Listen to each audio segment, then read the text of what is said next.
My name's Joshua Ball, and I was initiated into Bradford Lodge number 123 on July 27th of 2018, which was my 18th birthday actually, and my experience and being initiated into Lodge was quite unlike any other people's in the fact that every officer of the initiation team was a member of the family except for the secretary and treasurer, which was funny for me in a lot of ways, because as I was going around the lodge and going to the different stations and hearing everybody say their part, it was a familiar voice. So from what I've heard of a lot of other people where that was a scary experience, for me it was almost humorous in a way, because it was very familiar voices, very familiar people that were instructing me in my first steps into Masonry. So it was a very unique experience, but it was a lot of fun. My grandfather was the sitting master.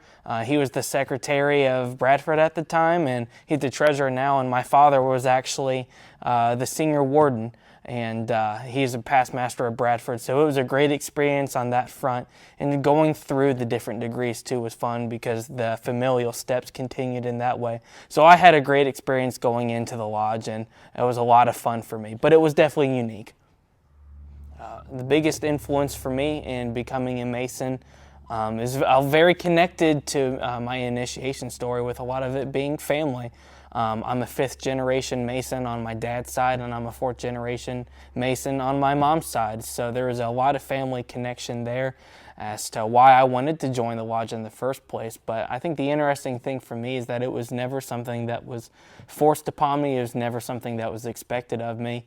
I just saw so many members of my family, whether direct family or outside family, everybody that I respected in the men were Masons, and it was something that I wanted to be a part of and see the other side of the door, for lack of a better term, because my dad was the master of Bradford Lodge when I was only 2 years old. So I kind of grew up in this exact building, and I was able to see a lot of the men that they respected in my family and grew to respect myself. And when it got to be time for me to be 18 years old, there's nothing I wanted more for myself than to join the lodge. And it was, a big thing that I'm proud of, and being able to do that. So for my career, I work in ministry, so I am actually just finished up my ministry education. I was at 4C Ministry Institute, where I studied general ministry and theology, and I've spent the last couple years doing residencies, and I was actually hired on to staff at a church as their technical director, but I was also able to serve as the worship minister for a few months at my time at the church that I was previously at. And a big part of my life story is ministry and my general faith as well. So the connection of those two as a vocational thing, it's a big part of my life. Outside of Freemasonry, I am a big baseball fanatic. I try to watch every Reds game that I possibly can, and even if it's not a Reds game, I love watching baseball in general. That's where I spend a lot of my time, if I have it, is going to the TV in the evenings and watching a ball game. And even outside of baseball, I love sports in general. I will watch pretty much anything that's on for the most part because I just love seeing the pro athletes compete at a high level. There's just something about it that I find so interesting and so fascinating. But even outside of sports, I love music too. I'm a musician myself. And from my time in middle school and high school, I was kind of developed as a musician in the concert bands and the different musical backgrounds like that. And even now I play guitar and I travel with different worship groups so that way we can go to different camps and churches and provide worship for them if they can't provide it themselves.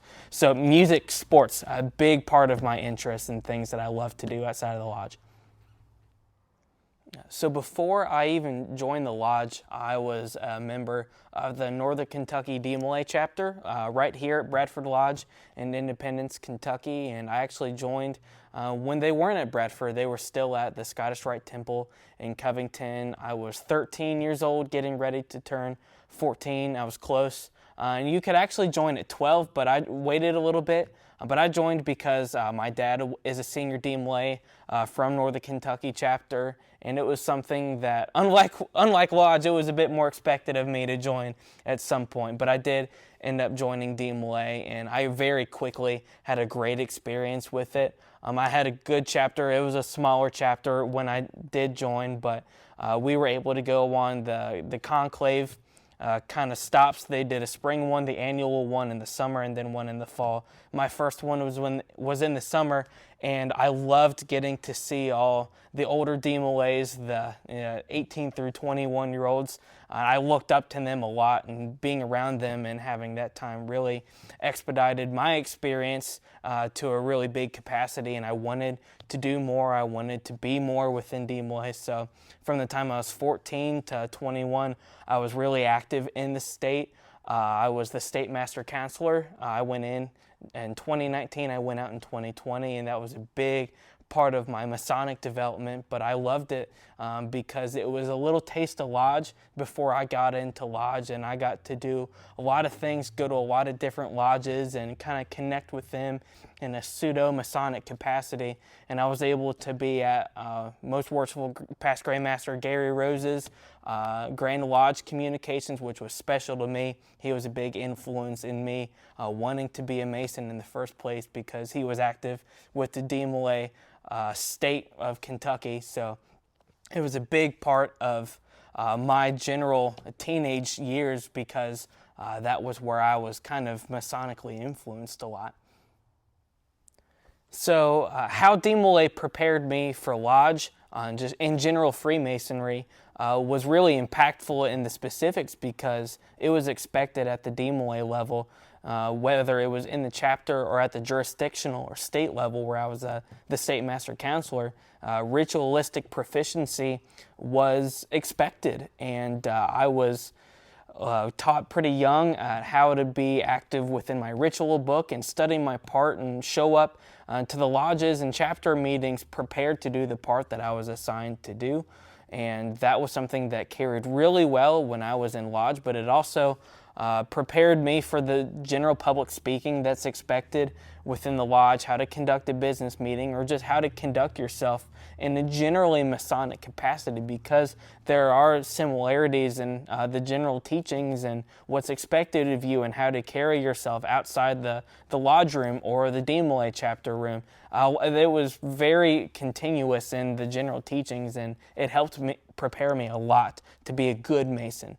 So upon becoming a Freemason, I was actually pretty surprised as to what I learned and what I saw on the other side of the doors, because I grew up around it and I saw a lot of what Masons did, but because I wasn't in it, I wasn't a part of it, I had a lot of questions as to what it was. And once I did turn 18 and was able to see what was on the other side of the door and learn as to what the men do, and even now at 23 years old, I'm still surprised as to what I've learned because there's so much in depth as to how men prepare themselves on their day-to-day lives in a Masonic capacity to uphold their obligations and to continue the teachings that Masonry provides them. And that was something that I was really surprised of because I didn't really have any expectations as to what it would be, but it still exceeded any expectations that I have, and I was surprised as to what I learned about it by being in it and